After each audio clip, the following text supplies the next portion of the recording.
Well, looking down on victory lane here at the Camping World RV Sales 200 presented by Turtle Wax. Let's talk to our winner, Vince Welch.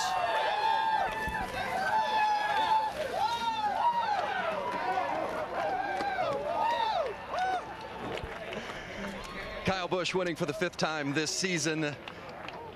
The second place finishes of the last couple of weeks have been equally frustrating for you, I think, as much as the victories have been satisfying. How good does it feel to be in victory lane in New Hampshire for the first time? It feels pretty awesome. You know, this place is real tough on me for some reason. It kind of eludes me, but really got to thank Z-Line Designs, Jim Sexton, and Monica. You know, this was awesome. A great effort by the whole team, Jason, myself.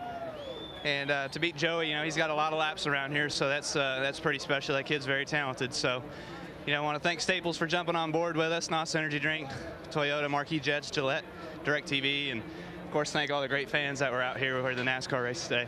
You came through the field methodically, using a lot of patience. What did you see from Joey's car that knew you were going to have an opportunity to slide under him for the winning pass? I didn't think I really had an opportunity. You know, we just kept adjusting on our car all day. Normally when we're out front, we don't adjust on it, you know. So today we didn't have the winning car, we made the winning car, you know, and that's just what seems to be the different thing about, you know, about our cars sometimes. Sometimes we're out front, we're content with what we've got, and we end up getting beaten in the end and get the, you know, the show stolen from us. So can't even speak right now. But this is great. You know, Ratcliffe and myself, we talked last past week about what we need to do in order to get better, in order to take this team to victory lane instead of finishing second week in and week out. And this is a good step in the right direction. So really proud of Jason and Joel and all these guys here. It was a winning combination for Kyle Busch and his crew chief, Jason Ratcliffe. A 162-point lead now for Kyle Busch in the championship chase. That's the largest lead of the season. Marty? All right, thanks, Vince. His 10th NASCAR win in '09, 3 in Cup, 5 here in the Nationwide Series, and 2 in the Camping World Truck Series. Here's our ticket to race. Couple of coming dates, of course, next week in Daytona, then on to Chicagoland and Gateway, and then in ORP. Stay with us. We're coming right back.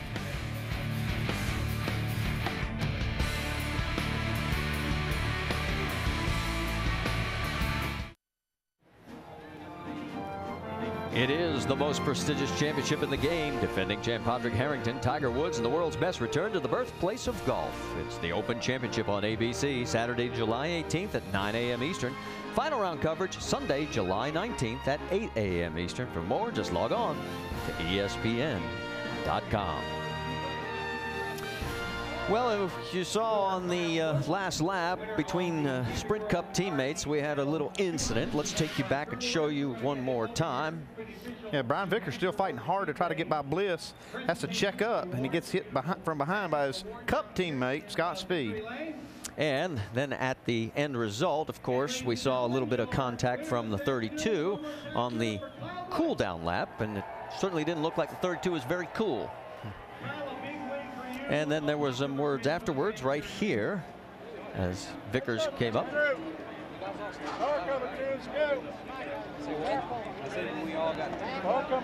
Well, and nothing happened much more than that, but let's catch up with him. Jamie is caught up with Scott Speed. Well, Scott Speed had an impressive top 5 run all day long until the end. The one guy you get into is your teammate on the Cup side. What happened, Scott? Well, we all went in the last corner, like the 3 of us all together. We're all on different tires. The one had no tires. We had 2 tires. Brian had 4. So we all went in the last corner, and they just checked up but couldn't stop in time and got in the back of Brian, and we both went up the track. So it was unfortunate for both of us. But at least we had a good run all day. I mean, Michael Waltrip did, the car was awesome all day, obviously. And, yeah, we'll keep it from here. What did Brian say to you? We saw him come up. You guys had a little talk. Well, Brian's a little bit heated for sure, but luckily we're teammates, so we'll get to talk it out. Hopefully we'll do it in counseling. All right, well, Scott Speed walks away with a smile on his face, 8th place on the day. And there you see some of the damage left on the 32 car from Scott Speed and the contact, and Brian Vickers in the 32. And you saw the exchange of words that they had right after the race was over. Yeah, you can understand the frustration from Vickers, but I also saw both sides of that. Well, Brian Vickers, though, was trying to stay off the one car and not get into Mike Bliss. Now, this is what happened after the checkered flag. Yeah, this is the part I don't like. I don't like seeing guys tear up race cars when the race is over. Already got enough damage. Let's don't tear them up any worse. We'll get out here and talk about it. Do, like you said, a little counseling after the race, but don't tear the cars up. Yeah, the team owner is the one who suffers here because he's got to write the check. Yeah, he didn't do anything. And there was the hardest hit when he got brake checked by Scott and basically said, I'm tired of you pushing me. And Jamie has caught up with Brian Vickers. And Brian Vickers, what an eventful day today. Ran up there, almost charged in there for the lead for a while. But on the last lap, you and your teammate get together. What happened from your perspective?